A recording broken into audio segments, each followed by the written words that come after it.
Dear students, I hope that you had gone through the textbook regarding the first lesson, that's a living world. Today we are going to see the second lesson, the kingdom Animalia. You know, in the first lesson we have discussed 5 kingdom concept, 6 kingdom concept, 7 kingdom concept. All these are having one kingdom, that is the animal kingdom, the uppermost hierarchy of the animals. You see the animal kingdom. This animal kingdom includes 35 phylums. Of the 35 phylums, there are 11 major phyla are there. Yesterday we were discussing about the taxonomy. I told you about the hierarchy. The topmost is the kingdom, next to the kingdom, that is the phylum. So there are 11 major phylas are there. Roughly 24 minor phylas are there. Once again, of these animals, 99% of the animals are invertebrates, animals without the backbone. Only 1% of the animals are the vertebrates, are animals with backbone. அப்போ மாணவர்களே, நம்ம முதல் பாடத்தில் வகைப்பாடை பற்றி சொன்னோம், பெயரிடுதலை பற்றியெல்லாம் சொன்னோம். அப்போ அந்த வகைப்பாட்டியில் 3 உலக கோட்பாடு சொன்னோம், 5 உலக கோட்பாடு சொன்னோம், 6, 7 உலக கோட்பாடெல்லாம் சொன்னோம். அப்போ கடைசியில் எல்லாத்துலையும் என்னது? விலங்குலகம் தான் கடைசியில் வருது. அப்போ அந்த விலங்குலகத்தில் அப்போ பெருசு என்னது? வகைப்பாட்டியலில் பெருசு உலகம். அடுத்தது தொகுதி. அடுத்தது நம்ம என்ன சொன்னோம்? அடுத்தது குடும்பம்னு சொன்னோம், வரிசைன்னு சொன்னோம், தொகுதி சொன்னோம், தொகுதிக்கு அடுத்த வகுப்பு சொன்னோம், வகுப்பு அடுத்த வரிசை சொன்னோம், வரிசைக்கு அப்புறம் குடும்பம்னு சொன்னோம், பேரினம், இனம்னு எல்லாம் சொன்னோம். அப்போது முதல்ல பார்த்தோன்னா இந்த உலகம், விலங்குலகத்தில் மொத்தம் 35 தொகுதிகள் இருக்குது. 35 தொகுதிகளில் 11 தொகுதிகள் பெரிய தொகுதிகள். மீதி 24 தொகுதிகளை பார்த்தோம். மீதி 24 தொகுதிகளும் நாம் சிறு தொகுதிகள், மைனர் பைலான்னு சொல்லுவோம். Major phyla and minor phyla. அப்போது மொத்தம் உள்ள விலங்கினங்களை பார்த்தோம்னா, மொத்தம் உள்ள விலங்கினங்களில் 99% விலங்கினங்கள் முதுகு நான் அற்றவை. நமக்கு பின்னாடி முதுகெலும்பு இருக்குது, ஆனால் 99% விலங்கினங்களுக்கு என்ன கிடையாது? முதுகு நான் இல்லை. முதுகு நான் உள்ள விலங்கினங்கள் ஒரே 1% விலங்கினங்கள் தான் காணப்படுது. And if you take this one, the kingdom Animalia is classified into 11 major phylas.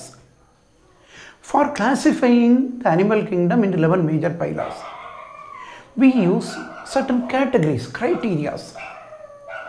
The criteria which are used to classify the animal kingdom are: one is the level of organization, then germ layers, symmetry, coelom. All these are some of the characters by which the animal kingdom is divided. அப்போ அந்த விலங்குலகத்தை நம்ம 11 தொகுதி, 11 பெரிய தொகுதியாட்டம், 24 சின்ன தொகுதியாட்டம் பிரிக்கப்பட்டிருக்கு நம்ம சொல்லுவோம். அப்போ அதில் விலங்குலகத்தை நம்ம தொகுதியாட்டு எந்த அடிப்படையில் பிரிச்சிருக்கோம்? அதற்காக நம்ம சில பண்புகளை பயன்படுத்த போகிறோம்.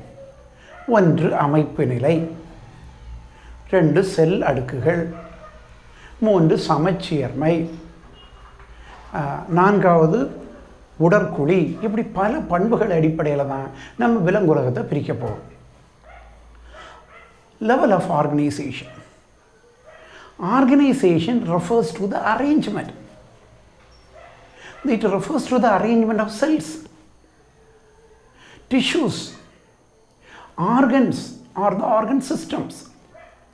So, if you take this one, the simplest organization is being the cellular level organization, and the highest level of organization is being the organ system level of organization.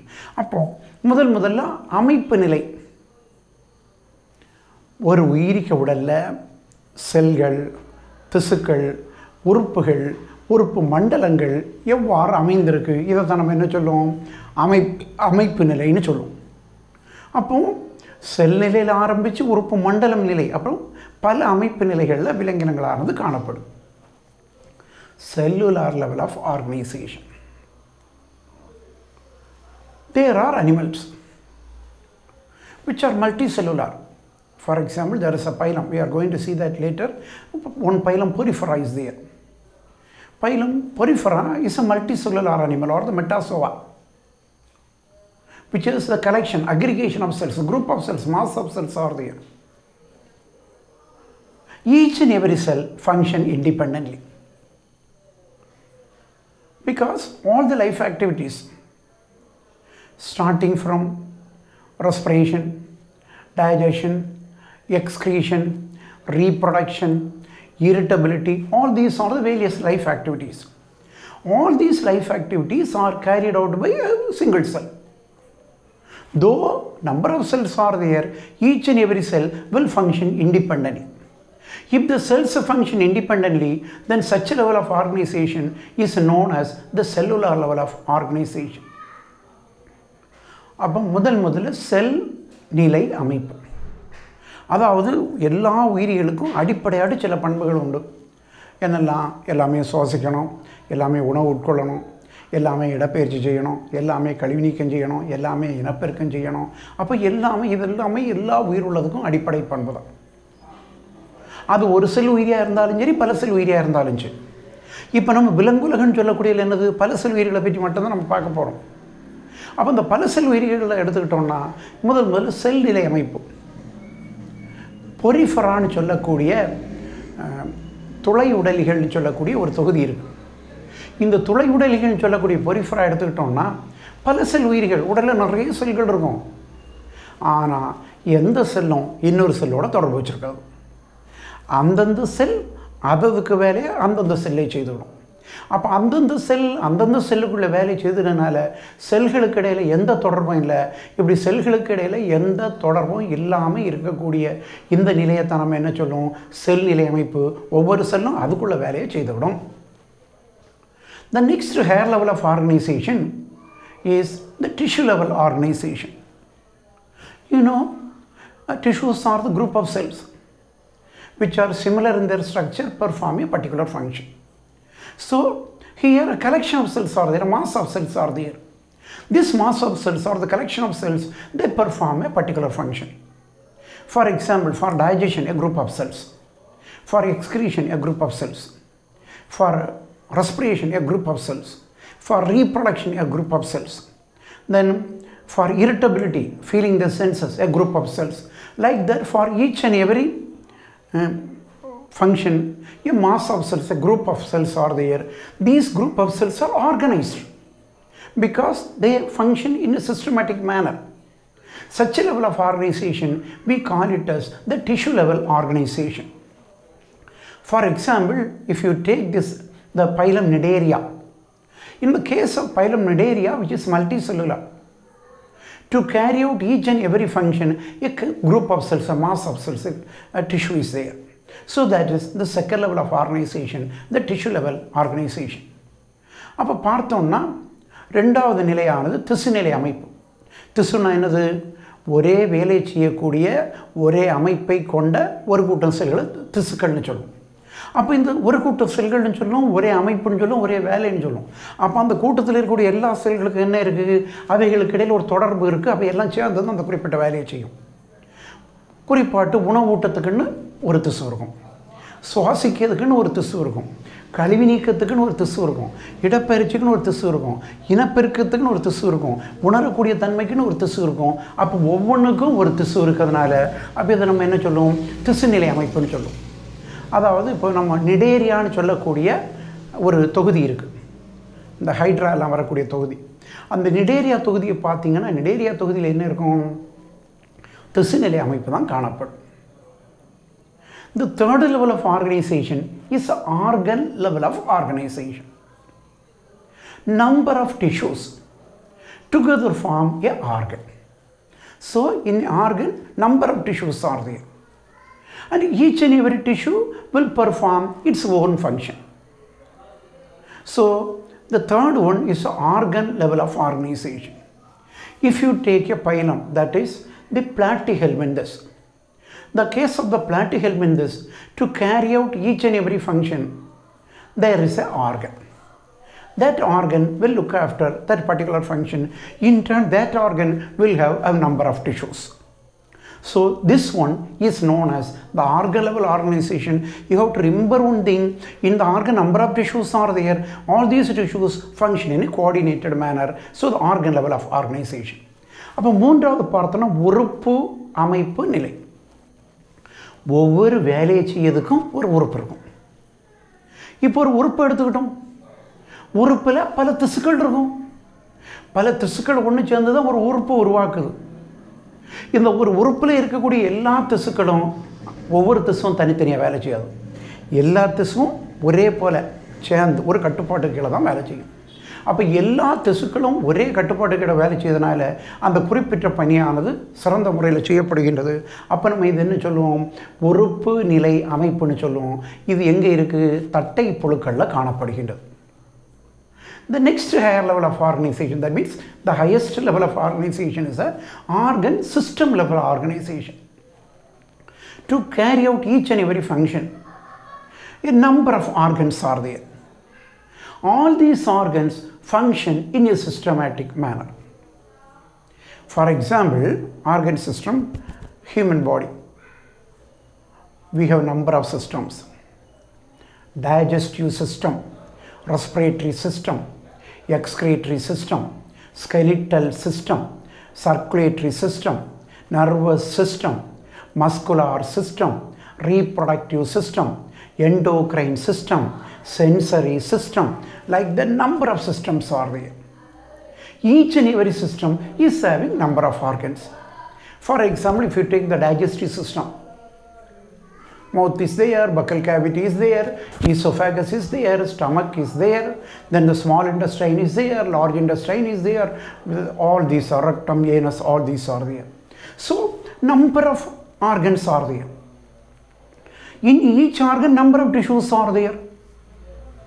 If you take the mouth, here number of tissues are there, the lips are there, then within the mouth their teeth are there, jaws are there, tongue is there, salivary glands are there, like that, you know, number of organs are there.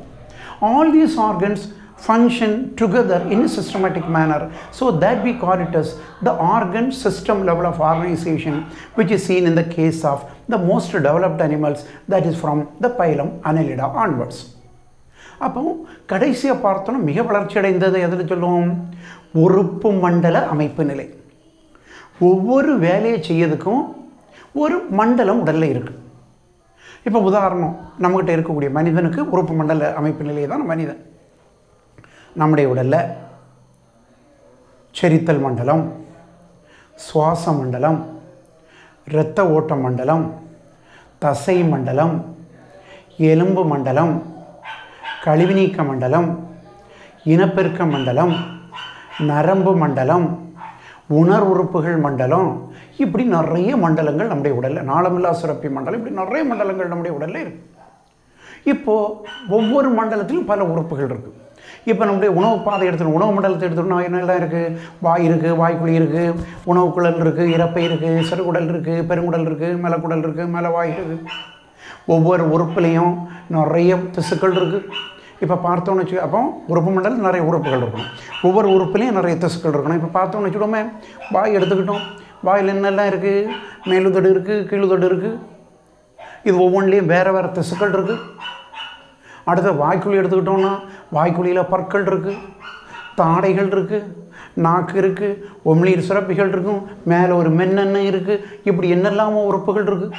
அப்போ பல உறுப்புகள் ஒன்று சேர்ந்து ஒரு உறுப்பு மண்டலத்தை உருவாக்குகின்றது. அப்போ உறுப்பு மண்டலம் மிகவும் வளர்ச்சி அடைந்த அமைப்பு நிலையாக காணப்படுகின்றது.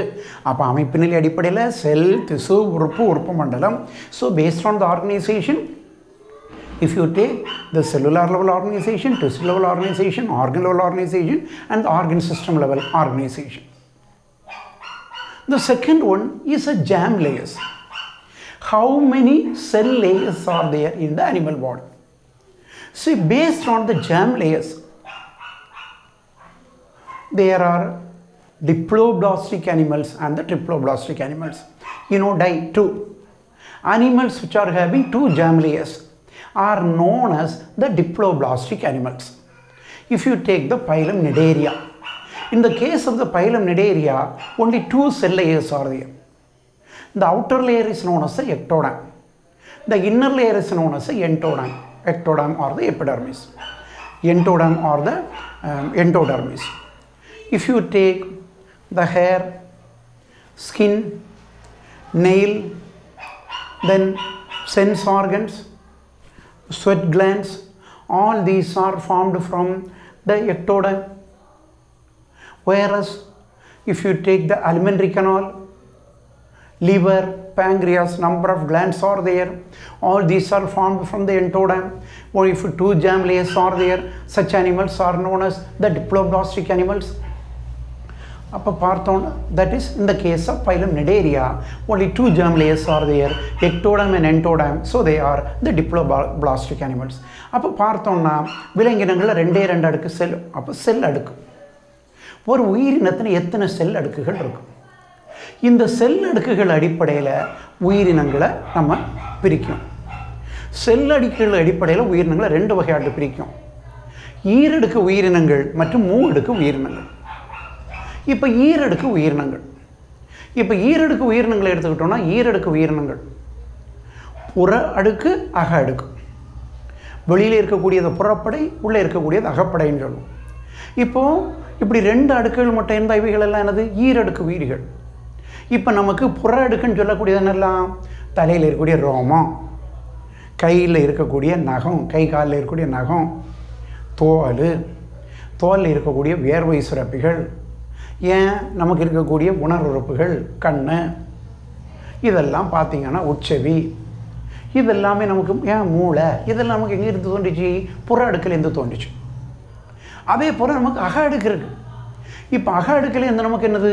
உணவு பாதையோட தொடர்புடைய கல்லீரல், கணையம், இதெல்லாம் அக அடுக்குலேருந்து தோன்றிச்சு. இப்படி புற அடுக்கு அக அடுக்குன்னு சொல்லக்கூடிய ரெண்டு அடுக்குகள் எதில் இருக்குது? நிடேரியான்னு சொல்லக்கூடிய ஒரு தொகுதியில் இருக்குது. அப்போ இந்த நிடேரியான்னு சொல்லக்கூடிய தொகுதியில் ரெண்டு அடுக்குகள் இருக்கிறதுனால அது என்ன சொல்லுவோம்? ஈரடுக்கு உயிரிகள்னு சொல்லுவோம். மூன்றடுக்கு உயிரிகள். So triploblastic animals. If three germ layers are there, such animals are known as the triploblastic animals. The outer layer is the ectoderm, inner layer is the entoderm. Between the outer ectoderm and inner entoderm, there is a middle mesoderm is there. You see, in the case of the mesoderm, I already told you the organs which are formed from the ectoderm and entoderm. From the mesoderm also number of organs are formed. Connective tissue, muscles, heart, blood vessels, all these are formed from the mesoderm. So bones are there, cartilages are there, muscles are there, connective tissues are there, blood vascular system is there, heart is there, lungs are there, all these are formed from the mesoderm. So if three germ layers are there, then they are known as the triploblastic animals. அப்போ மூன்றடுக்கு உயிரிகள். அப்போ ஏற்கனவே ஈரடுக்கு உயிரிகளை சொன்னோம். அப்போ ஈரடுக்கு உயிரிகளை தவிர, that is for the diploblastic animals I told you the Cnidaria is example. Then from Platyhelminthes onwards all the animals are the triploblastic animals. அப்போ ஈரடுக்கு உயிரிகளுக்கு என்ன சொன்னோம்? நிடேரியாவை சொன்னோம். நிடேரியாவை தவிர தட்டைப்புழுவில் ஆரம்பித்து வேறு எல்லா விலங்குலக உயிரினங்களும் இதுவரை பாலூட்டிகிற உள்ளது எல்லாமே மூடுக்கு உயிரிகள். இங்கே பார்த்தோம்னா மூன்று அடுக்குகள். வெளியில் இருக்கக்கூடிய ஒரு புற அடுக்கு இருக்கும், உள்ளே இருக்கக்கூடிய ஒரு அக அடுக்கு இருக்கும். அது ரெண்டு நான் இதில் சொன்னேன், ஈரடுக்கு உயிரிகளை சொன்னேன்.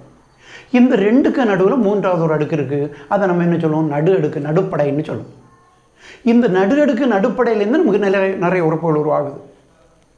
என்னெல்லாம் உருவாகுது? நமக்கு உடலில் இருக்கக்கூடிய தசைகள், உடலில் இருக்கக்கூடிய எலும்புகள், உடலில் இருக்கக்கூடிய இணைப்பு திசுக்கள், நம்முடைய இரத்த ஓட்ட மண்டலம், இதயம், சுவாச மண்டலம், இதெல்லாம் எங்கேருந்து உருவாகுது? நமக்கு நடு அடுக்குலேருந்து உருவாகுது. அப்போ பார்த்தோன்னா இங்கே என்ன இருக்குது? மூன்று அடுக்குகள் இருக்குது. இப்படி மூன்று அடுக்கக்கூடிய உயிரிகளை நம்ம என்ன சொல்லுவோம்? மூவடுக்கு உயிரிகள்னு சொல்லுவோம். அப்போ செல் அடுக்குகள் அடிப்படையில் நம்ம ரெண்டு வகையாட்டு பிரிச்சுக்கிடுவோம், ஈரடுக்கு மற்றும் மூவடுக்கு உயிரிகள். So based on the presence of the germ layers, the animals are divided into diploblastic animals as well as the triploblastic animals. Then if you take this, the third one is the symmetry. Dividing the animal body into equal parts. If the animal body can be divided into equal parts, then we call it as there is symmetry. The symmetry may be radial symmetry, biradial symmetry, even bilateral symmetry. But there are animals where there is no symmetry at all. Such animals where there is no symmetry are known as asymmetrical animals. A refers to absence. So asymmetrical animals. If you take the phylum Porifera, the phylum Porifera is asymmetry. There is no specific shape for it. As it lacks a specific shape, body can't be divided. Asymmetrical. While the body which is having a specific shape is divided into radial, biradial, bilateral. If you take the starfish, you might have seen that it is pentamerous. There are 5 arms are there. The organs are arranged in such a way between the 5 arms of the starfish. As the organs are arranged in such a way between the 5 arms of the starfish, this type of symmetry that we see in the case of a starfish is known as radial symmetry, since equal parts can be obtained only through the radii or the arms. So radial symmetry. I told you already asymmetrical. Now the radial symmetrical. அப்போ சமச்சீர்மை. ஒரு உயிரிக்க உடல்ல உறுப்புகள் ஒரு குறிப்பிட்ட விதத்தில் அமைந்திருக்கிறதுனால அந்த உயிரிக்க உடலை நம்ம என்ன செய்யலாம், சமப்பகுதிகளாட்டு நம்ம பிரிக்கலாம். இப்படி உயிரிக்க உடலை சமப்பகுதிகளாட்டு நம்ம பிரிக்கிறதை நம்ம என்ன சொல்லுவோம், சமச்சீர்மைன்னு சொல்லுவோம். இப்போ சில உயிரினங்கள் இருக்கு, அந்த உயிரினங்கள் உடல் பகுதியை சமமாட்டு பிரிக்க முடியாது. இப்படி எந்தெந்த உயிரிகளுக்கு உடல் பகுதியை சமமாட்டு பிரிக்க முடியாதோ அவைகளை நாம் சமச்சீர்மை அற்ற உயிரிகள்னு சொல்லுவோம். குறிப்பாட்டு பொரிஃபரா, கடல் மற்றும் ஆற்றில் வாழக்கூடிய பஞ்சுகள் இந்த குறிப்பிட்ட தொகுதியை சார்ந்தவை. இந்த தொகுதியை சார்ந்த உயிரினங்களை பார்த்தோம்னா இந்த உயிரினங்கள் ஒரு குறிப்பிட்ட வடிவமே கிடையாது. அப்போ உயிரினங்களுக்கு ஒரு குறிப்பிட்ட வடிவம் இல்லாதனால இந்த உயிரிகளை நம்மளால் என்ன செய்ய முடியாது, எந்த சூழல்லையும் எந்த நிலையிலையும் சமமாக பிரிக்க முடியாது. இப்படி சமமாட்டு ஒரு உயிரியை பிரிக்க முடியலைன்னா அதை நம்ம என்ன சொல்லுவோம், சமச்சீர்மை அற்றவை, அசிமெட்ரிக்கல், சமச்சீர்மை அற்றவை. நேர மாறி மற்ற உயிர்கள் எல்லாத்துக்கும் ஏதோ ஒரு வகையில் சமச்சீர்மையானது காணப்படுகின்றது. இப்படி ஏதோ ஒரு வகையில் சமச்சீர்மை காணப்படக்கூடிய இந்த உயிரிகளை நம்ம எடுத்துக்கிட்டோம்னா இந்த சமச்சீர்மையை நம்ம 3 வகையாட்டு பிரிக்கும். ஒன்று ஆரச்சமச்சீர், இருபக்க ஆரச்சமச்சீர் மற்றும் இருபக்க சமச்சீர்னு 3 வகை காணப்படும். சமச்சீர்மை உள்ளவை ஆரச்சமச்சீர், இருபக்க ஆரச்சமச்சீர் மற்றும் இருபக்க சமச்சீர்னு 3 வகையாக பிரிக்கப்படும். ஆரச்சமச்சீர் நட்சத்திர மீன் நீங்கள் பார்த்துருப்பீங்க. இந்த நட்சத்திர மீனுக்கு உங்களுக்கு தெரியும் 5 ஆரங்கள். அந்த கைகளை என்ன சொல்லும், 5 ஆரங்கள்னு, ஒவ்வொரு கையும் ஒரு ஆரம்னு சொல்லும். ஒரு வட்டம் போட்டோம்னா வட்டத்துக்கு நடுவில் இருக்க புள்ளியிலேருந்து அந்த சைடு போகிற அந்த கோடை என்ன சொல்லுவோம், ஆரம்னு தானே சொல்லுவோம். அப்போ அதுக்கு ஒவ்வொரு கையும் என்ன சொல்லுவோம், ஒரு ஆரம்னு சொல்லுவோம், ரேடியை. அப்போது இந்த ஒவ்வொரு கையிலையும் உறுப்புகள் ஒரு குறிப்பிட்ட அமைப்பில் அமைக்கப்பட்டிருக்கும். இப்படி ஒரு குறிப்பிட்ட அமைப்பில் உறுப்புகள் நட்சத்திர மீனுக்கு ஒவ்வொரு கையில் அமைக்கப்பட்டிருக்கிறதுனால நட்சத்திர மீனை நம்ம என்ன செய்யலாம், அதனுடைய கைகள் வழியாட்டு சமப்பகுதிகளாட்டு பிரிக்க முடியும். இப்படி நட்சத்திர மீனை கைகள் வழியாட்டு சமப்பகுதியாட்டு நம்ம பிரிக்கிறதுனால நம்ம அதை என்ன சொல்லுவோம், ஆரச்சமச்சீர் கொண்ட உயிரிகள்னு சொல்லுவோம். In the case of the radial symmetry, that is Cnidaria is an example for the radial symmetry. அப்போ இந்த ஆரச்சமச்சீருக்கு நிடேரியான்னு சொல்லக்கூடிய தொகுதி இந்த வகையை சார்ந்தது. Biradial symmetry. There are certain organisms. There the organs are arranged in such a way that there are 2 sets of organs are there. two pairs of such organs are there. These organisms or these animals can be divided through the slanting plane into equal parts. In such animals, only top and bottom sides are there. There is no anterior posterior ends, or there is no back and front end are there. Such animals where the two pairs of organs are arranged in a specific manner, in a oblique or in the slanting position, equal parts can be obtained. This we call it as the biradial symmetry. அப்போ சில உயிரினங்களை பார்த்தோம்னா சில உயிரினங்களில் எல்லா உறுப்புகளும் ரெண்டு ஜோடியாக இருக்கும். அந்த ரெண்டு ஜோடியாக இருக்கக்கூடிய அந்த உறுப்புகளை பார்த்தோம்னா செங்குத்தாட்டோ படுக்கை வாட்டிலேயோ அவைகளை சமப்பகுதிகளாட்டு பிரிக்க முடியாது. சரிந்த நிலையில் அவைகளை சமப்பகுதிகளாட்டு பிரிக்க முடியும். இத்தகைய உயிரிகளை பார்த்தோம்னா இத்தகைய உயிரிகளுக்கு உடலுக்கு முன்பகுதி பின்பகுதி என்னும் முதுகு பகுதி வயிற்று பகுதி என்னும் இருக்காது. அந்த உயிரிகளுக்கு ஒரு மேல் பகுதி அடிப்பகுதின்னு மட்டும்தான் நம்ம பிரிக்க முடியும். இப்படிப்பட்ட உயிரிகளை என்ன செய்யலாம், ஒரு சரிந்த கோட்டின் வழியாக சமப்பகுதிகளாட்டு பிரிக்க முடியும். இத்தகைய உயிரிகளை தான் நம்ம என்ன சொல்லுவோம், இருபக்க ஆர சமச்சீர் கொண்டவை என்று சொல்லுவோம். Then the bilateral symmetry, organs are arranged in such a way that the body can be divided into two equal parts through a particular plane. For example, if you take the human beings, for almost all the organs are arranged in pairs. Through a particular plane, our body can be divided into two equal parts. If the body can be divided into two equal parts, such a symmetry is known as bilateral symmetry. Such a bilateral symmetry is seen from the platyhelminthes to all other phyla except the echinoderms. All can be divided into two equal parts.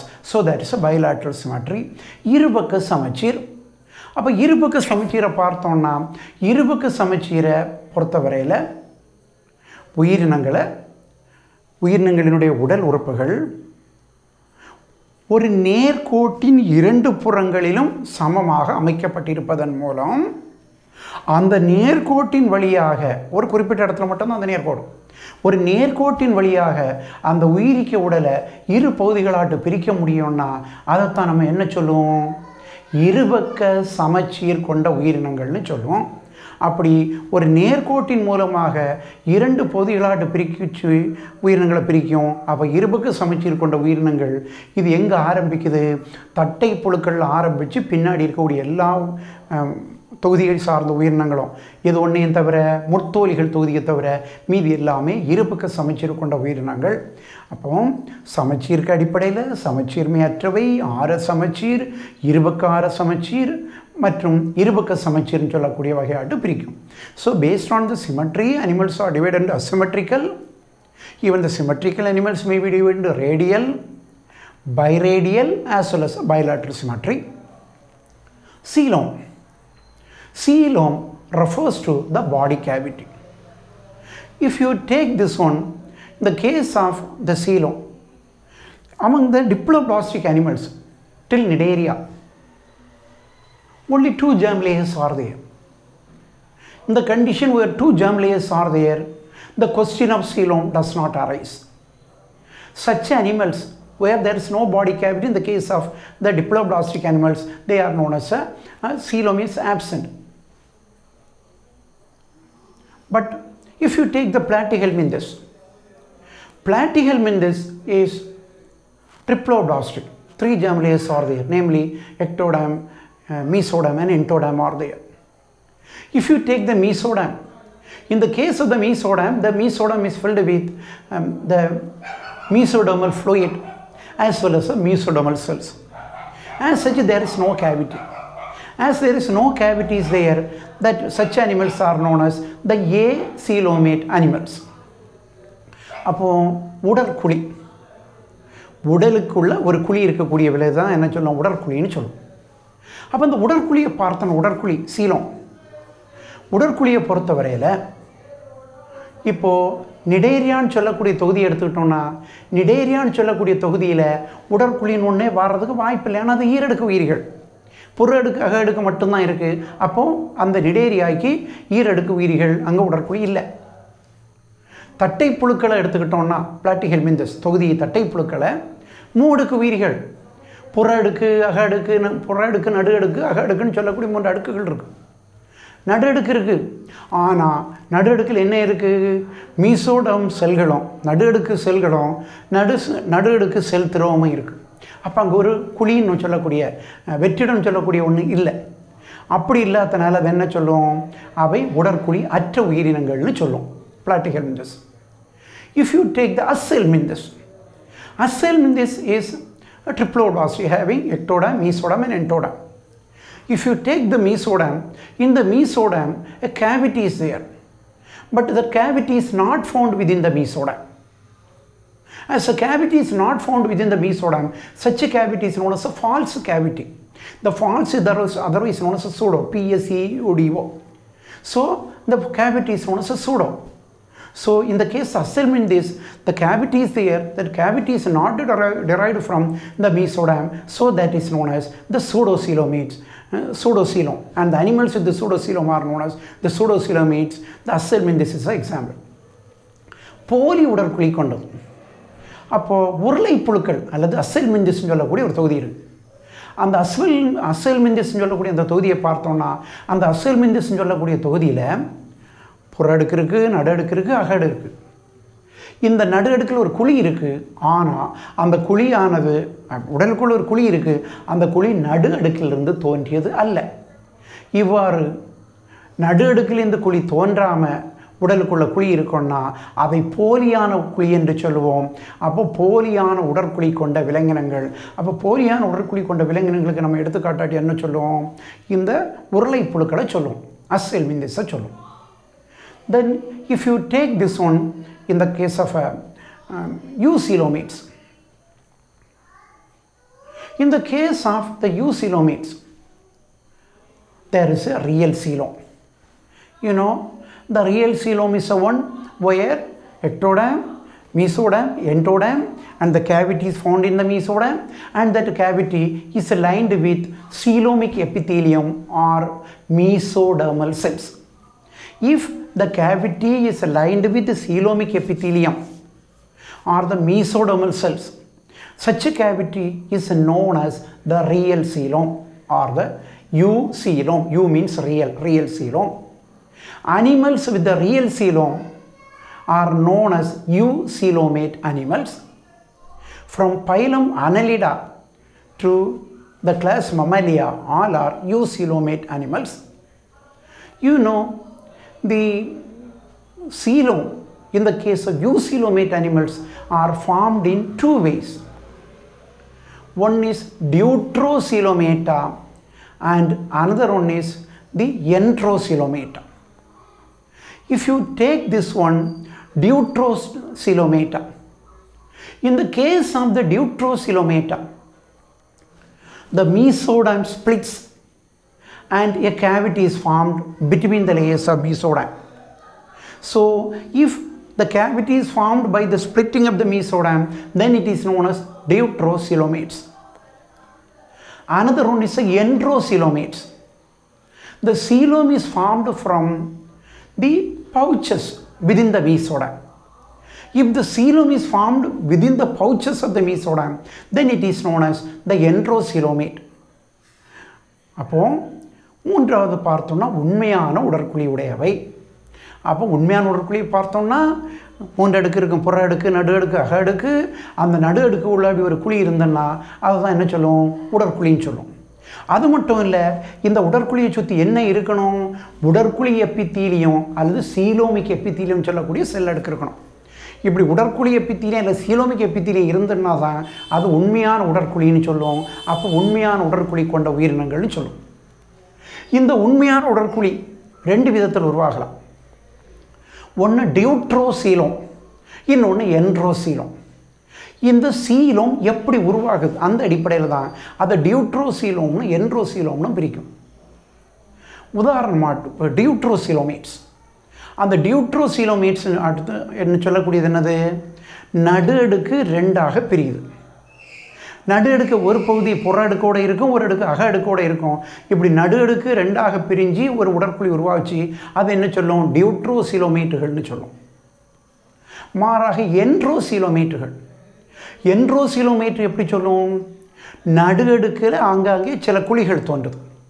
நடு அடுக்கில் தோன்றக்கூடிய குழிகளில் இருந்து உடற்குழி தோன்றிச்சுன்னா அவைகளை நாம் என்ட்ரோசீலோமேட்டுகள்னு சொல்லுவோம். இவ்வாறு உடற்குழி தோன்றத்தின் அடிப்படையில் டியூட்ரோசீலோமேட் and என்ட்ரோசீலோமேட்டுன்னு நம்ம ரெண்டு வகையாட்டு நாம் அவைகளை பிரிக்கும்.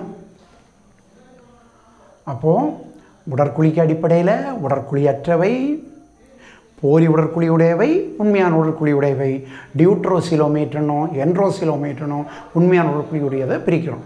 So based on the coelom animals are divided into acoelomates, pseudocoelomates and eucoelomates. The eucoelomates are further divided into deuterocoelomates as well as the enterocoelomates. And if you take this one, the next one is segmentation and notochord. Dividing the body into number of segments, that we call it as the segmentation. Based on the segmentation, there are animals where the body is divided into number of segments. If you take the earthworm, millipede, centipede or scorpion, all there the body is divided into number of segments. If the body is divided into number of segments, then it is known as a segmented. Instead of that, there are animals where the body is not at all segmented, unsegmented. So based on the segmentation, animals are divided into segmented as well as the unsegmented animals. அப்போ பார்த்தோன்னா உடற்கண்டங்கள் மற்றும் முதுகுநாள். அப்போ உடற்கண்டங்கள் சில விலங்கினங்களை பார்த்தோன்னா அதனுடைய உடலானது ஏராளமான பகுதிகளாட்டு கண்டங்களாட்டு பிரிக்கப்பட்டிருக்கும். இப்படி உடலானது ஏராளமான பகுதிகளாட்டு கண்டங்களாக பிரிக்கப்பட்டிருக்கோம்னா அவைகளை நம்ம என்ன சொல்லுவோம், உடற்கண்டங்கள்னு சொல்லுவோம். இப்போ உடற்கண்டங்கள் மண்புழு எடுத்துக்கிட்டோம்னா பூராய், மரட்டை, தேள் இதெல்லாம் பார்த்தோன்னா, ஏன் இறால், இது எல்லாத்தையும் உடலில் நிறைய கண்டங்கள் இருக்குது. இப்படி கண்டங்கள் இருக்கிறது எல்லாத்தையும் என்ன சொல்லுவோம், கண்டங்கள் உடையவை, உடற்கண்டங்கள் உடையவை. இன்னும் சில விலங்குகளுக்கு என்ன இல்லை, உடற்கண்டங்கள் இல்லை. அப்போ அவைகளை நம்ம என்ன சொல்லுவோம், உடற்கண்டங்கள் அற்றவைன்னு சொல்லுவோம். So that notochord, the solid supporting structure on the dorsal side of the body. If the solid supporting structure is found on the dorsal side of the body, that is known as notochord. Animals with such a notochord are known as chordates. Animals without the notochord are known as invertebrates or non-chordates. So based on the notochord or the solid supporting structure found on the dorsal side of the body, animals are divided into chordates and non-chordates. The chordates are the advanced one, the non-chordates are the invertebrates. So they are the invertebrates or the non-chordates. அப்போ பார்த்தோம்னா முதுகுநாள், முதுகுக்கு மையப்பகுதியில் உடலுக்கு வலிமை தரக்கூடிய ஒரு அமைப்பு ஒன்று இருக்குது. இந்த உடலுக்கு வலிமை தரக்கூடிய அமைப்பை தான் நம்ம என்ன சொல்லுவோம், முதுகுநாள்னு சொல்லுவோம். இந்த முதுகுநாளுக்கு அடிப்படையில் விலங்கினங்களை நாம் ரெண்டு வகையாட்டு பிரிக்கும். எது எதுக்கெல்லாம் முதுகு பக்கத்தில் அதுக்கு வலிமை தரக்கூடிய ஒரு அமைப்பு இருக்கோ அவைகளை நாம் முதுகுநாள் உள்ளவைன்னு சொல்லுவோம். எவைகளுக்கெல்லாம் முதுகு பக்கத்தில் அப்படி ஒரு அமைப்பு இல்லையோ அவை முதுகெலும்பற்றவைன்னு சொல்லுவோம். அப்போ முதுகெலும்பற்றவை, முதுகெலும்புள்ளவைன்னும் முதுகுநாளுக்கு அடிப்படையில் ரெண்டு வகையாட்டு பிரிக்கும். So based on the backbone there are invertebrates and vertebrates. And if you take this one, the outline classification of the animal kingdom. Animal kingdom is broadly divided into two, or the kingdom Animalia is broadly divided into two. they are Parasova as well as Eumetasova. Animals where no tissue organization is there. Animals which are having cellular organization, though they are multicellular, there is no tissue level organization is there. Such animals are grouped under Parasova. Phylum Porifera comes under the Parasova. அப்போ பார்த்தோன்னா இனி விலங்குலகத்துக்கு மேலோட்டமான வகைப்பாட்டிற்கு வரோம். அப்போது மேலோட்டமான வகைப்பாட்டை பார்த்தோன்னா விலங்குலகத்தினுடைய மேலோட்டமான வகைப்பாட்டில் விலங்குலகத்தை ரெண்டாக பிரிக்கும். ஒன்று பாராசோவா, மற்றொன்று யூமெட்டாசோவா. பாராசோவா உடலில் நிறைய செல்கள் இருக்கும், ஆனால் அந்த செல்களுக்கு இடையில் எந்த தொடர்பும் இருக்காது. அப்போது செல் நிலை அமைப்பு கொண்ட உயிரினங்கள். இதுக்கு துளை உடலிகள்னு சொல்லக்கூடிய ஒரு தொகுதி இருக்குது. அந்த துளை உடலிகள்னு சொல்லக்கூடிய தொகுதி எடுத்துக்கிட்டோம்னா அந்த ஒவ்வொரு உயிரிக்க உடல்லையும் நிறைய செல்கள் இருக்கும், ஆனால் செல்களுக்கு இடையில் என்ன இல்லை, எந்த தொடர்பும் இல்லை. இப்படி செல்களுக்கு இடையில் எந்த தொடர்பும் இல்லாமல் தனித்தனி செல்லாட்டு செயல்படக்கூடிய அந்த செல்நிலை அமைப்பு கொண்டது என்ன சொல்லுவோம், பாராசோவான்னு சொல்லுவோம். Eumetasova, animals where there is a tissue level, organ level or the organ system level organization is there. If the organization, tissue, organ system level organization is there, such animals are known as real metasovans. Multicellular organization with a specific organization, they are known as the real metasovans or the Eumetasova. That is from the phylum Cnidaria, all other phylums come under the Eumetasova. அப்போ ரெண்டாவது பிரிவு என்ன சொல்லும், மேலே உள்ளது பாராசோவான்னு சொன்னோம். ரெண்டாவது பிரிவு என்ன சொல்லும், யூமெட்டாசோவான்னு சொல்லும். அந்த யூமெட்டாசோவான்னு சொல்லக்கூடிய பிரிவை எடுத்துக்கிட்டோம்னா யூமெட்டாசோவாயில் என்ன இருக்குது, யூமெட்டாசோவானது பல செல் உயிரிகள். பாராசோவாயும் பல செல் உயிரிகள் தான், ஆனால் அங்கே எந்த அமைப்பு நிலையம் இல்லை. ஆனால் இந்த யூமெட்டாசோவா பல செல் உயிரிகள். இந்த பல செல் உயிரிகளில் திசுநிலை அமைப்போ, உறுப்பு நிலை அமைப்போ, உறுப்பு மண்டல நிலை அமைப்போ இருக்கும். இப்படி ஏதாவது ஒரு அமைப்பு நிலை இருக்கக்கூடியதை நம்ம என்ன சொல்லிடுவோம், உண்மையான பல செல் உயிரிகள், யூமெட்டாசோவான்னு சொல்லிடுவோம். தொகுதி நிடேரியாவில் ஆரம்பித்து எல்லா தொகுதிகளும் இந்த உண்மையான பல செல் உயிரிகள் வகையை சார்ந்தது. This Eumetasova is further divided into two. They are Radiata and Bilateria. Animals which are radially symmetrical are grouped under the Radiata, whereas animals which are grouped under bilaterally symmetrical or the bilaterally symmetrical animals are grouped under Bilateria, while the radial symmetrical animals are grouped under Radiata. If you take this phylum Cnidaria comes under the Radiata, from Platyhelminthes onwards all are bilaterally symmetrical Bilateria. அப்போ பார்த்தோம்னா இந்த உண்மையான மெட்டாசோவான்னு சொல்லக்கூடிய யூமெட்டாசோவா ரெண்டாக பிரிக்கப்படுகின்றது. ஒன்று ஆரச் சமச்சீர் கொண்ட ரேடியேட்டான்னு சொல்லக்கூடிய விலங்கினங்களும், இருபக்க சமச்சீர் கொண்ட பைலாட்டீரியான்னு சொல்லக்கூடிய விலங்கினங்களுமாக பிரிக்கப்படுகின்றது. So if you take this, the Bilateria, that Bilateria is further divided into, that is Acylometa, Pseudocylometa as well as the Eucylometa. If you take this Bilateria, based on the formation of the mouth, Bilateria is divided into Protostroma as well as the Deuterostroma. So if you take this one, if the mouth is originated from the blastopore of the embryo, such animals are known as a Protostroma. Then if the blastopore develops into the anus and mouth formed away from the blastopore, they are known as the Deuterostroma. So Protostroma, if the blastopore forms a mouth, Protostroma. Instead of that, the Deuterostroma, if the blastopore forms a anus, just opposite to that. So like that, there are two divisions are there in the case of the bilateria. அப்போ இருபக்க சமச்சீர் கொண்ட உயிரிகளை ரெண்டா பிரிக்கும். எந்த அடிப்படையில்? வாய் எங்கே இருந்து தோன்றுச்சு? கருவியல் வளர்ச்சி நிலையில் பிளாஸ்டோபோர் சொல்லக்கூடிய ஒரு அமைப்பு தோன்றும். இந்த பிளாஸ்டோபோரில் இருந்து வாய் தோன்றுச்சுன்னா அதை நாம் புரோட்டோஸ்டோமான்னு சொல்லுவோம்.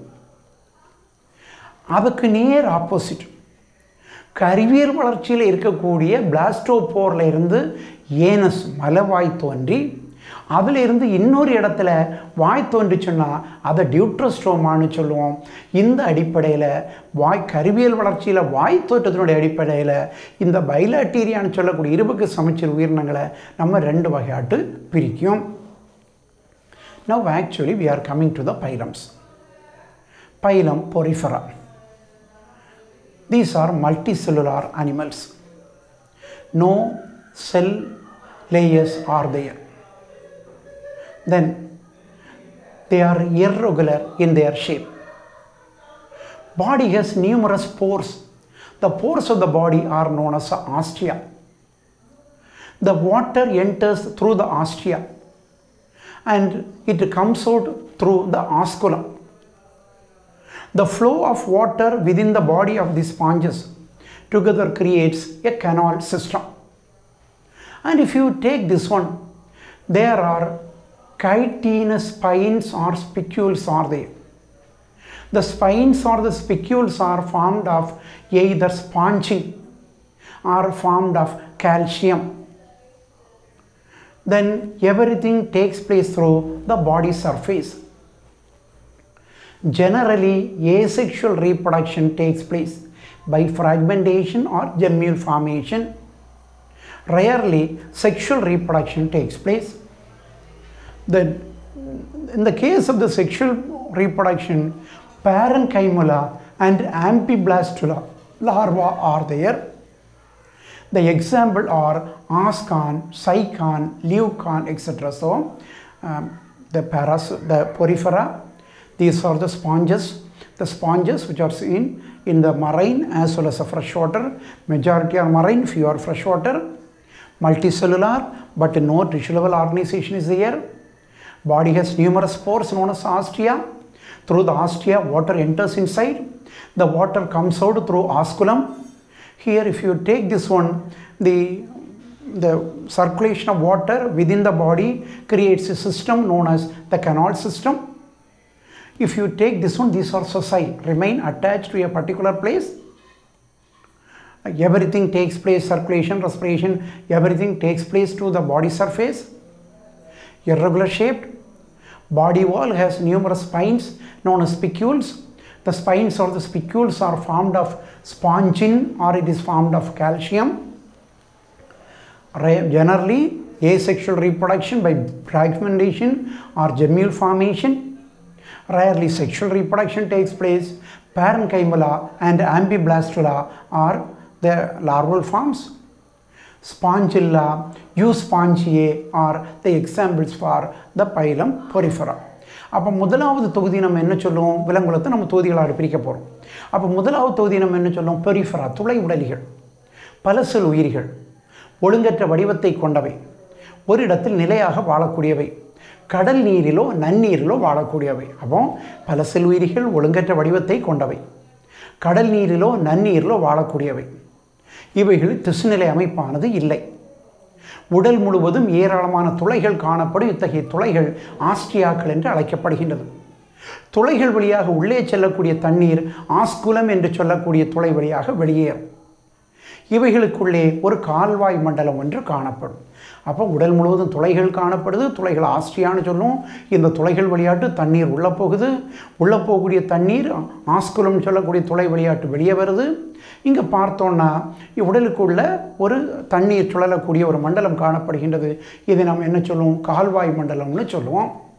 ஸோ அதுக்கு உடலில் பார்த்தோன்னா சின்ன சின்ன முட்கள் இருக்குது. இந்த முட்களானது ஸ்பாஞ்சின் அல்லது கால்சியத்தால் ஆன முட்களாக காணப்படும். இந்த உயிரிகள் எல்லாமே உடலின் மேற்பரப்பு வழியாட்டு தான் நடைபெறும். இந்த உயிரிகளை பார்த்தோன்னா பொதுவாட்டு பாலினி முறை இனப்பெருக்கம் நடைபெறும். உடல் மேற்பரப்பு வழியாக தான் சுவாசமானது எல்லாமே கழிவுக்கான உடல் மேற்பரப்பு வழியாக தான் நடைபெறும். உணவு ஊட்டத்துக்குன்னு மட்டும் சில அமீபாய்டு செல்கள் காணப்படும். இந்த உயிரிகளை பார்த்தோன்னா பொதுவாக பாலினி முறை இனப்பெருக்கம் தான் நடைபெறும். துண்டாதல் மூலமாகவோ அல்லது ஜெம்யூல்கள்னு சொல்லக்கூடிய ஒரு அமைப்பு, நிறைய செல்கள் அதை சுற்றி வெளியில் ஒரு உரை போல ஒரு அமைப்பு உருவாகும். அப்போ துண்டாதல் மற்றும் ஜெம்யூல்கள் மூலம் பாலினி முறையில் இனப்பெருக்கம் செய்யும். பால்முறை இனப்பெருக்கமும் அரிதாக காணப்படுகின்றது. இந்த பால்முறை இனப்பெருக்கம் செய்யக்கூடிய உயிரிகளில் 2 லார்வாக்கள் இருக்குது. பால்முறை இனப்பெருக்கம் செய்யக்கூடிய உயிரிகளில் 2 லார்வாக்கள் இருக்குது. அவைகளை நாம் பேரன்கைமலா மற்றும் ஆம்பிபிளாஸ்டுலான்னு சொல்லுவோம். இந்த பொரிஃபரான்னு சொல்லக்கூடிய துளை உடலிகளை பார்த்தோம்னா நான் முதல்ல சொன்னது போல் கடலில் மற்றும் நன்னீரில் வாழக்கூடிய பஞ்சுகள், ஆஸ்கான், சைகான், லியூகான் என்று சொல்லக்கூடிய பல பஞ்சுகள் இதற்கு எடுத்துக்காட்டாக காணப்படுது. ஆஸ்கான், சைகான், லியூகான் சொல்லக்கூடியது. The second phylum is a phylum Cnidaria, multicellular animals and diploblastic animals. The outer layer is known as a dermal layer and the inner layer is known as the gastral layer. Generally, these are sessile, sedentary forms, remain attached to a particular place. And if you take this, within the body there is a cavity. That cavity is known as gastrovascular cavity or the coelentron. That cavity acts both as the digestive cavity as well as a circulatory cavity. That's it is known as the coelentron or the gastrovascular cavity. Due to the presence of this cavity, this gastrovascular cavity or the coelentron, this phylum was earlier known as Coelenterata. So, these Coelenterata are multicellular animals. They are diploblastic animals. They are sessile, remain attached to a particular place. Within the body body wall has 2 layers, outer dermal layer, inner gastral layer. There is a cavity inside. That cavity is known as the coelentron or the gastrovascular cavity. That cavity acts both as the digestive cavity as well as a circulatory cavity. This phylum is given the name Cnidaria since it has the cnidocyst or the cnidoblast. The cnidocyst or the cnidoblast are the stinging cells which are defensive in their function, also helps in capturing the prey. So, if you take this phylum gets the name Cnidaria due to the presence of the cnidoblast. The cnidoblast are the stinging cells. Using the stinging cells, they protect themselves, defensive. Also, they capture their prey. And if you take these animals, in these animals there are 2 forms are there, that is polyp and medusa. Polyp is attached, that is a sessile, sedentary, and the medusa is floating or free living. And if you take this, the majority of the animals of this particular phylum are radially symmetrical. So, polyp is sessile, medusa is free living. Then majority are radially symmetrical. Alternation of generation or metagenesis is noticed. Alternation of generation or metagenesis is noticed. That is, polyp asexually produces medusa.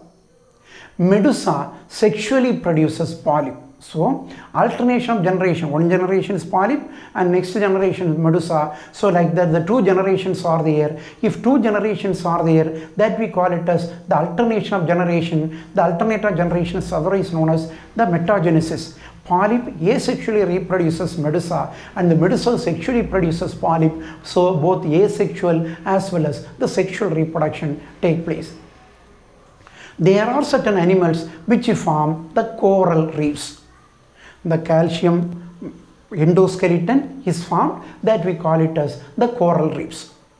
So, there is a larval form, that larva is known as planula larva. So, there is a larval form, that larva is known as the planula larva. Actually, these animals, the Cnidaria, are the diploblastic animals. Though these are diploblastic animals, between the outer ectoderm and inner entoderm, there is a substance. That substance is known as the mesoglea. A non-cellular substance is there. That non-cellular substance that found between the ectoderm and entoderm is known as the mesoglea. Upon தொகுதி 2 நிடேரியா. இந்த நிடேரியா தொகுதிக்கு முன்னால் சீலன்ட்ரேட்டான்னு சொல்லக்கூடிய ஒரு பேர் உண்டு. இவைகளில் நிடோபிளாஸ்ட்னு சொல்லக்கூடிய கொட்டும் செல்கள் இருக்கிறதுனால இந்த தொகுதிக்கு நம்ம என்ன சொல்லுவோம்? நிடேரியான்னு சொல்லப்போம். நிடேரியான்னு சொல்லக்கூடியது கொட்டும் செல்கள், நிடோபிளாஸ்ட்னு சொல்லக்கூடிய கொட்டும் செல்கள் இருக்கிறதுனால இந்த தொகுதியை நாம் நிடேரியான்னு சொல்லுவோம். இந்த தொகுதிக்கு முன்னாடி சீலன்ட்ரேட்டான்னு சொல்லக்கூடிய ஒரு பேர் உண்டு. இவை ஈரடுக்கு உயிர்கள், வெளியில் ஒரு புற அடுக்கு, உள்ள ஒரு அக அடுக்கு. இந்த புற அடுக்குக்கும் அக அடுக்குக்கும் நடுவில் செல்களற்ற மீசோக்ளியான்னு சொல்லக்கூடிய ஒரு பகுதி ஒன்று இருக்கும். வெளியில் புற அடுக்கு, உள்ள அக அடுக்கு, ரெண்டுக்கு நடுவில் மீசோக்ளியான்னு சொல்லக்கூடிய ஒரு அமைப்பு ஒன்று இருக்கும். உடலுக்குள்ள ஒரு குழி இருக்குது. அந்த உடலுக்குள்ளே இருக்கக்கூடிய குழியை நம்ம என்ன சொல்லுவோம்? உணவு உடற்குழின்னு சொல்லுவோம். ஏன்னா அந்த குழி 2 வேலையும் செய்யும். உணவு பிடிக்கக்கூடிய வேலையும் செய்யும், இரத்த ஓட்டத்திற்கான வேலையும் செய்யும். இந்த 2 வேலையும் செய்யக்கூடியதாட்டு அந்த குழியானது காணப்படுது. இந்த உயிரிகளை எடுத்துக்கிட்டோம்னா இந்த உயிரிகள் ஒரு இடத்துல நிலையாட்டு வாழக்கூடியது. இந்த உயிரிகளை பொறுத்தவரையில் இந்த உயிரிகளுக்கு வாழ்க்கையில் 2 அமைப்புகள் காணப்படும். ஒன்று பாலிப்புன்னு சொல்லக்கூடிய ஒரு உருவநிலை, மற்றொன்று மெடுசான்னு சொல்லக்கூடிய ஒரு உருவநிலை. இந்த பாலிப்பை பார்த்தீங்கன்னா பாலிப்பு ஒரு இடத்துல நிலையாட்டு வாழக்கூடியது. மெடுசா சுதந்திரமாட்டு தண்ணியில் நீந்தக்கூடியது. இப்படி பாலிப்பு மெடுசான்னு சொல்லக்கூடிய 2 தலைமுறைகள் அதில் இருக்கிறதுனால சில உயிரிகளை நம்ம என்ன சொல்லுவோம்? சந்ததி மாற்றம், மெட்டாஜெனிசிஸ் ஒன்று காணப்படுகின்றது. சந்ததி மாற்றம் என்னது?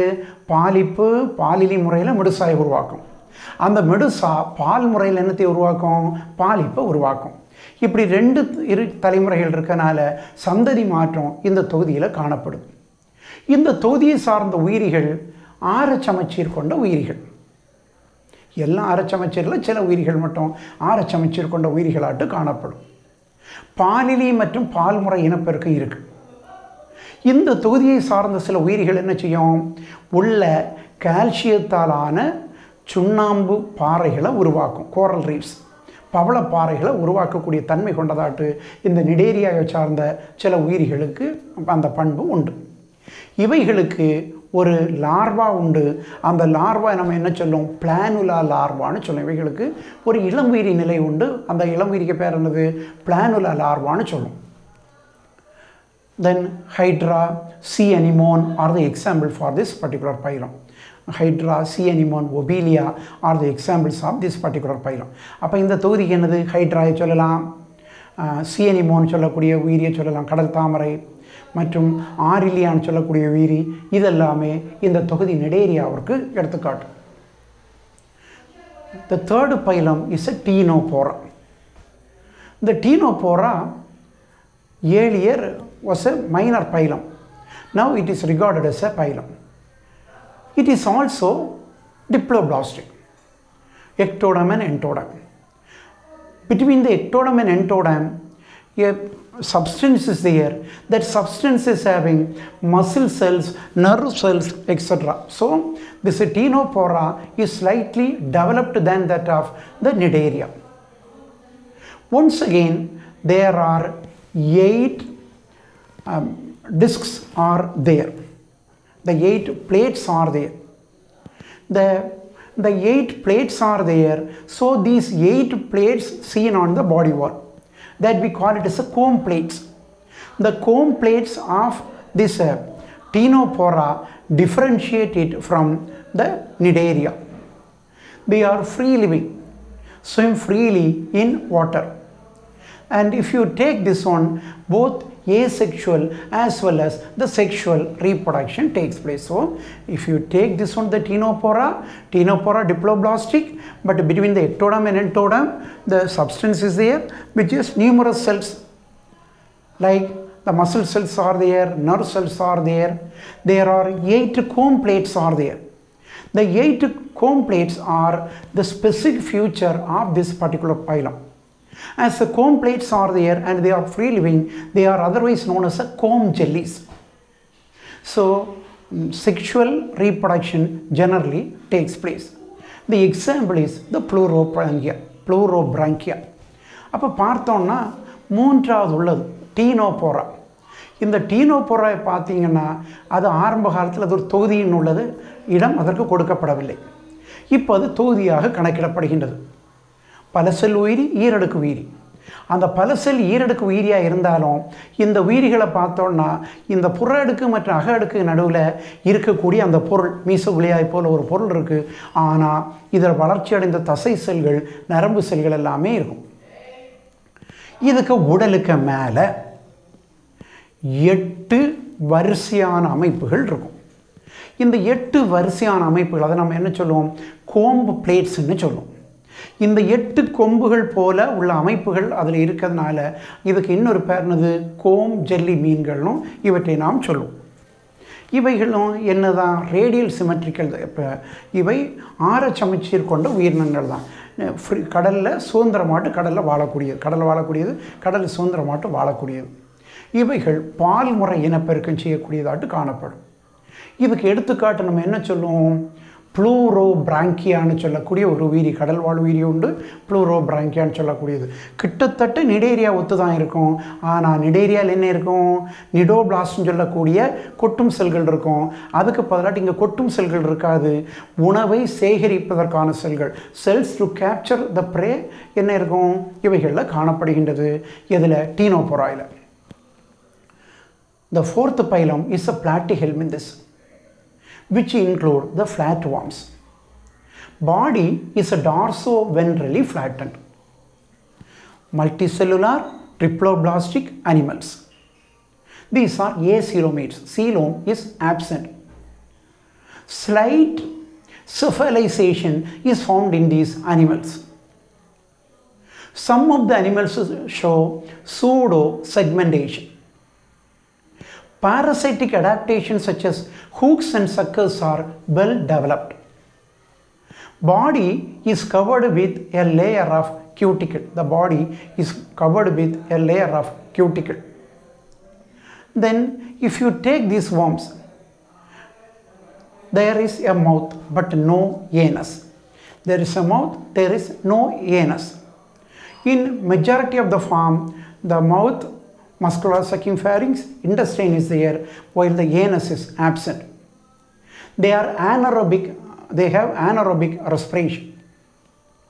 For excretion and osmoregulation, a type of cells are there.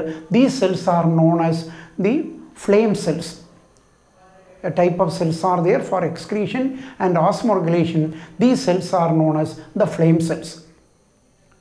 Here, the sexual reproduction takes place.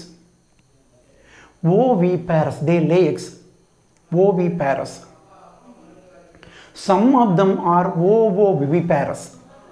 They lay the young ones are not developed. Ovoviviparous. The indirect development, because a larva is there, the larva undergoes certain changes and transforms into the adult, so indirect development is there. Then majority of them are the endoparasites in human beings, tapeworm. Some are free living, that is a planaria. The liver fluke, tapeworm, planaria are the examples. Then Cercaria, Metacercaria, Redia or Cercaria, Metacercaria are the larval forms. Cercaria, Metacercaria are the larval forms of this particular phylum. So, Platyhelminthes, these are the flatworms, body is dorsoventrally flattened. Triploblasty having three families, ectoderm, mesoderm, entoderm. Coelom is absent, so it is acoelomate. They show pseudocephaly or the slight cephalization. Body has a false segmentation. The parasitic adaptations such as hooks and suckers are well developed. Body is covered by a layer of a cuticle. Mouth is present but anus is absent.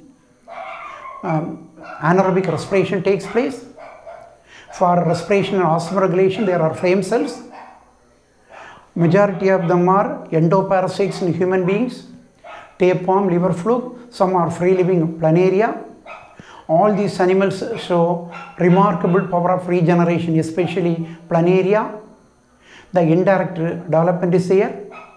Oviparous or ovoviviparous. Cercaria, metacercaria are the larval forms of this particular phylum.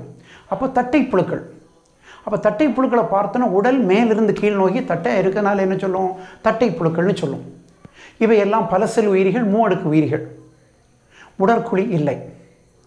இவற்றில் தலை உருவாக்கம் லேசாக ஆரம்பிச்சிருக்கும். நல்லா தலை உருவாகிருக்காது, தலை உருவாக்கம் லேசாட்டு ஆரம்பிச்சிருக்கும். இந்த தொகுதியை பார்த்து இந்த தொகுதியை சார்ந்த உயிரினங்கள் எல்லாத்துக்குமே ஒட்டுண்ணி வாழ்க்கைக்கான அமைப்புகள் இருக்கும். முட்கள் இருக்கும், உறிஞ்சிகள் இருக்கும், உடலுக்கு மேலே கட்டியான ஒரு அடுக்கு எப்பித்தீலியம் காணப்படும். உணவு பாதை முழுமையற்றது. வாய் இருக்கும், ஆனால் மலப்புழை இருக்காது. இந்த உயிரிகளை பார்த்தோன்னா இந்த உயிரிகளில் காற்றற்ற சுவாச முறைக்கான தன்மைகள் இவைகளில் இருக்கும். காற்றற்ற சுவாசத்தை கொண்டதாக இருக்கும். கழிவு நீக்கத்துக்கு, நீர் சமநிலைக்கெல்லாம் இவைகளில் சுடர் செல்கள்னு சொல்லக்கூடிய செல்கள் இருக்கும். ஆண் பெண் உறுப்புகள் ஒரே உயிரியில் இருக்கும். பால்முறை இனப்பெருக்கம் நடைபெறும். முட்டை போடக்கூடிய உயிரிகள் அல்லது முதிர்ச்சி அடையாத குட்டிகளை போடக்கூடிய உயிரிகளாட்டு காணப்படும். மறைமுக வாழ்க்கை சுழற்சியை கொண்டது. மிரசீடியம், சர்க்கேரியான்னு சொல்லக்கூடிய லார்வாக்களை கொண்டதாட்டு காணப்படும். நம்முடைய உடலில் வாழக்கூடிய நாடாப்புழு, கல்லீரல் புழு போன்ற ஒட்டுண்ணிகளும் சுதந்திரமாக வாழக்கூடிய பிளனேரியான்னு சொல்லக்கூடிய உயிரியும் இதற்கு எடுத்துக்காட்டப்போ தட்டை புழுக்களை பார்த்தோன்னா உடல் மேலிருந்து கீழ் நோக்கி தட்டையாட்டிருக்கும். மூவடுக்கு உயிரிகள். அடுத்து பார்த்தோன்னா இந்த உயிரிகளை பார்த்தோன்னா உறுப்பு நிலை அமைப்பு கொண்ட உயிரிகள், உடற்குழி அற்ற உயிரிகள். இந்த உயிரிகளில் ஒட்டுண்ணி தகமைப்புகளான உறிஞ்சிகள், முட்கள் இருக்கும். உடலுக்கு மேலே ஒரு அடுக்கு கியூட்டிகள் இருக்கும். லேசாக தலை உருவாக்க இந்த உயிரிகளில் தோன்றியிருக்கும். போலியான உடற்கண்டங்கள் காணப்படுகின்றது. உணவு பாதை முழுமையற்ற உணவு பாதையாட்டு இருக்கும். வாய் இருக்கும், மலப்புழை இருக்காது. இந்த உயிரிகளை பார்த்தோன்னா இந்த உயிரிகளில் சுவாசம் காற்றற்ற சுவாசமாட்டு இருக்கும். கழிவு நீக்கத்துக்கும் நீர் சமநிலைக்குன்னு பார்த்தோம்னா இந்த உயிரிகளில் சுடர் செல்கள் காணப்படும். பால்முறை இனப்பெருக்கம் ஆண்பால் உயிரிகளும் பெண்பால் உயிரிகளும் ஒரே உயிரியில் இருக்கும். அதே போல் இந்த உயிரிகளை பார்த்தோன்னா முட்டை போடக்கூடிய உயிரிகள், முழு வளர்ச்சி அடையாத குட்டி போடக்கூடிய உயிரிகள், மறைமுக வாழ்க்கை சுழற்சியை கொண்டவை, பெருவாரியானவை மனித உடலில் வாழக்கூடிய ஒட்டுண்ணிகள். மனித உடலில் வாழக்கூடிய ஒட்டுண்ணிகளை எடுத்துக்கிட்டோன்னா குறிப்பாட்டு நாடாப்புழு, கல்லீரல் புழு, சுதந்திரமாட்டு வாழக்கூடிய பிளனேரியா இதற்கு இவையெல்லாம் இந்த தொகுதியை சார்ந்தது. குறிப்பாட்டு இவை எல்லாவற்றிற்கும் இழப்பு மீட்டல் சக்தி. பிளனேரியாவை பொறுத்தவரை பிளனேரியாவுக்கு அதிக அளவு இழப்பு மீட்டல் சக்தியானது காணப்படுகின்றது. Helminthes. Formerly this phylum was known as the Nematohelminthes or the roundworms. So the body is round, that's why they are known as roundworms. So they are the triploblastic animals. Pseudocoelomate animals, false coelom is there. They are also parasites. Body is covered by a layer of cuticle. But here the digestive system is complete. Anaerobic type of respiration is there. For excretion there are excretory ducts are there. Then male and females are clear. That is a sexual dimorphism is clear. Sexual reproduction takes place. A larva is there. That larva we call it as the raftiform larva. A larva is there. The larva we call it as the raftiform larva. If you take this one, the Ascaris and the filarial worm, the worm that causes elephantiasis, come under this particular phylum. So if you take the Helminthes, formerly this particular phylum was known as a Nematoda. These are the roundworms. They are triploblastic. Organ level of organization. And if you take this phylum, they are acoelomates. Pseudocoelomates. The false coelom is there. The digestive system is complete from the mouth to anus. And if you take this one, body is covered by a tough layer of cuticle. Anaerobic type of respiration is there. For excretion there are excretory ducts. Sexes are separate. Sexual reproduction takes place. Then they are oviparous. There is a larva is there. That larva is known as the raftiform larva. And if you take this one, the Ascaris or the roundworms, filarial worms or the Wucheria are the examples. அப்போ பார்த்தோன்னா உருளை புழுக்கள் Helminthes. இந்த தொகுதியை நம்ம முன்னாடி என்ன சொல்லுவோம்? நெமட்டோடான்னு சொல்லுவோம். உருளை புழுக்கள் நம்ம இந்த குடலில் கிடக்கக்கூடிய இறப்புழு. இவை பல செல் உயிரிகள், மூவடுக்கு உயிரிகள், போலி உடற்குழியை கொண்ட உயிரிகள். இதை பார்த்தோன்னா உடலுக்கு மேலே ஒரு அடுக்கு கியூட்டிக்கல் இருக்கும். உணவு பாதை வாயிலிருந்து மலப்புழு உள்ள எல்லா பகுதிகளும் ஒழுங்காட்டிருக்கும். இப்போது சுவாசம், காற்றற்ற சுவாசம், கழிவு நீக்கத்துக்குன்னு கழிவு நீக்க குழாய்கள் காணப்படுகின்றது. இந்த உயிரிகளை பார்த்தோன்னா இந்த உயிரிகளில் ஆண் உயிரிகளும் பெண் உயிரிகளும் தனித்தனியாக வித்தியாசம் கண்டுபிடிக்க முடியும். அப்போது உருளைப்புழுக்கள், முன்னாடி இந்த தொகுதியை நாம் நெமட்டோடான்னு சொல்லுவோம். மூவடுக்கு உயிரிகள், போலியான உடற்குழியை கொண்ட உயிரிகள். உடலுக்கு மேலே ஒரு அடுக்கு கியூட்டிக்கல் காணப்படுது. உணவு பாதை முழுமையானது, வாயிலிருந்து மலப்புழை வரை இருக்கும். காற்றற்ற சுவாசத்தை கொண்டதாட்டு காணப்படுகின்றது. கழிவு நீக்கத்துக்குன்னு கழிவு நீக்க குழல்கள் இருக்கும். ஆண்பால் உயிரிகளும் பெண்பால் உயிரிகளும் தனித்தனியாக இருக்கும். அதாவது பால் ஈரிரு வேறுபாடு கொண்டது. ஆண் உயிரிகள் குறுகியதாகவும் பெண் புழுக்கள் நீளம் உள்ளதாட்டும் காணப்படும். பெருவாரியான ஒட்டுண்ணிகளாட்டு வாழும். முட்டை போடக்கூடிய உயிரிகள் பால்முறை இனப்பெருக்கம் செய்யக்கூடிய உயிரிகளாட்டு காணப்படும். முட்டை போடக்கூடிய உயிரிகள் பால்முறை இனப்பெருக்கம் செய்யக்கூடிய உயிரிகளாட்டு காணப்படும். இந்த உயிரிகளில் ஒரு லார்வா ஒன்று உண்டு. அந்த லார்வாயை நாம் ராஃப்டிஃபார்ம் லார்வான்னு சொல்லுவோம். இதுக்கு எடுத்துக்காட்டு பார்த்தோன்னா, எடுத்துக்காட்டு நம்முடைய குடலில் இருக்கக்கூடிய உருளைப்புழு, இறப்புழுன்னு நம்ம சொல்லுவோம், அஸ்காரிஸ். அந்த அஸ்காரிஸ் லம்பரிகாய்ட்ஸ் இதனுடைய ஒரு எடுத்துக்காட்டு. என்னுடைய இன்னொரு எடுத்துக்காட்டு பார்த்தோம்னா, யானைக்கால் வியாதி ஏற்படுத்தக்கூடிய பைலேரியா புழுக்கள் என்னுடைய இன்னொரு எடுத்துக்காட்டாட்டிருக்கப்போ இதெல்லாமே உருளைப்புழுக்கள். அப்போ ஸ்டூடெண்ட்ஸ், அப்போ இதுவரை நம்ம இன்றைக்கி தொகுதிகளில் என்னெல்லாம் பார்த்துருக்கோம்? பொரிஃபெரா, நிடேரியா, டீனோபோரா, பிளாட்டிஹெல்மிந்திஸ், அஸ்ஸெல்மிந்திஸ், இந்த 5 தொகுதிகளை பார்த்துருக்கோம். அடுத்தது எந்தெந்த அடிப்படையில் விலங்குலகம் வகைப்படுத்தப்பட்டிருக்கு, கிங்டம் அனிமேலியா வகைப்படுத்தப்பட்டிருக்குன்னு பார்த்துருக்கோம். மீதி உள்ளதை நம்ம என்ன செய்வோம்? அடுத்த கிளாஸில் நம்ம பார்ப்போம்.